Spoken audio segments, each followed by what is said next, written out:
আসসালামু আলাইকুম প্রিয় শিক্ষার্থীবৃন্দ, আশা করি সবাই ভালো আছো। মাহবুবস ম্যাথ অ্যান্ড সায়েন্স একাডেমিতে সবাইকে স্বাগত। আজকে আমরা যে বিষয়বস্তু নিয়ে আলোচনা করব সেটি হলো এ প্রাইম বা এ কমপ্লিমেন্ট। লক্ষ্য করো, বোর্ডের মধ্যে আমরা দেখতে পাচ্ছি ইউ ইকুয়াল 1 2 3 5 7। এটা হচ্ছে ইউ সেটের উপাদান। এ সেটের উপাদান 1 3 7। এখন এই যে ইউ, ক্যাপিটাল ইউ দিয়ে সবসময় সেটের বেলায় সেটাকে সার্বিক সেট বলা হয়।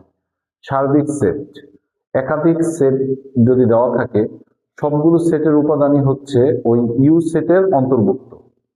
যদি আমরা এরকম বলি, যেমন এ সেট এখানে আছে 1 3 7, ধরো বি সেটের উপাদান আছে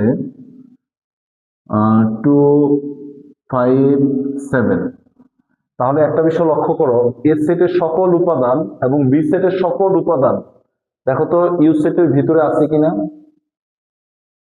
এইভাবে একাধিক সেট, এ সেট, বি সেট অথবা সি সেট, ডি সেট, যে কটি সেট থাকুক না কেন, সবগুলো সেটের উপাদানগুলোই ইউ সেটের অন্তর্ভুক্ত হবে এবং ইউ কে বলা হবে সার্বিক সেট। তার মানে ইউ এর মধ্যে প্রত্যেকটি উপাদানই বিদ্যমান থাকবে। আচ্ছা, এবার লক্ষ্য করে দেখো, আমাদের আজকের টপিকস হচ্ছে এ প্রাইম।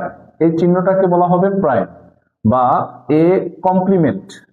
দুইটার কাজ কিন্তু একই বোঝায়। এর উপর চিহ্নটার নাম হচ্ছে প্রাইম, আবার এর উপর এই ছোট সিটাকে বলা হবে কমপ্লিমেন্ট। দুইটার কাজই হবে একই। আমরা সমাধানে যাই। দেখো, এ প্রাইম, এটার কাজ হচ্ছে, এ প্রাইম মানে হচ্ছে ক্যাপিটাল ইউ মাইনাস এ। নিশ্চয়ই বুঝতে পেরেছ, এ প্রাইম মানে হচ্ছে ইউ মাইনাস এ। এখন যদি এরকম থাকতো বি প্রাইম, তাহলে নিশ্চয়ই কি হতো, ইউ মাইনাস বি। এখানে যদি থাকতো ফর এক্সাম্পল জেড প্রাইম, তাহলে তুমি কি বলবে, ইউ মাইনাস জেড। তাহলে আমরা প্রথম সমাধানটা করার চেষ্টা করি,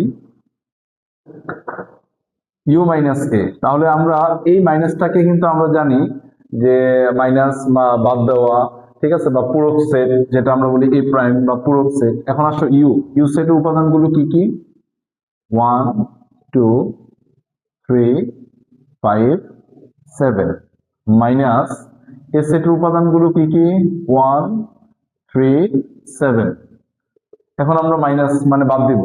আমরা আগের ক্লাসে এই বিষয় সম্পর্কে আমাদের ধারণা আছে যে আমরা প্রথম সেটের উপাদান বিয়োগ দ্বিতীয় সেটের উপাদান, সব সময় প্রথম সেটের উপাদানগুলোর মধ্যে অগ্রাধিকার, তার গুরুত্ব থাকবে এখানে বেশি, এবং দ্বিতীয় সেটের উপাদানগুলো গুরুত্ব থাকবে কম। কিভাবে, লক্ষ্য করো, দ্বিতীয় সেটের উপাদান 1, তাহলে এই 1টা এখান থেকে বাদ যাবে, 3 কেও বাদ দিলাম, 7ও বাদ দিলাম।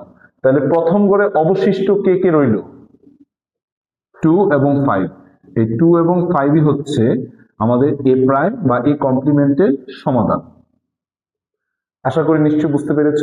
ঠিক একইভাবে তুমি বাসায় এই বি প্রাইম, এই সমাধানটা তুমি নিজে নিজে করবে।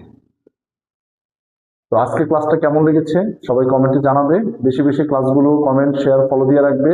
মাহবুবস math and science academy Facebook page এবং ইউটিউব চ্যানেল দুটোর মধ্যে সম্পৃক্ত থেকেও নতুন নতুন ক্লাসগুলো আপডেট পেয়ে যাবে। সবাই ভালো থেকো, সুস্থ থেকো। আসসালামু আলাইকুম।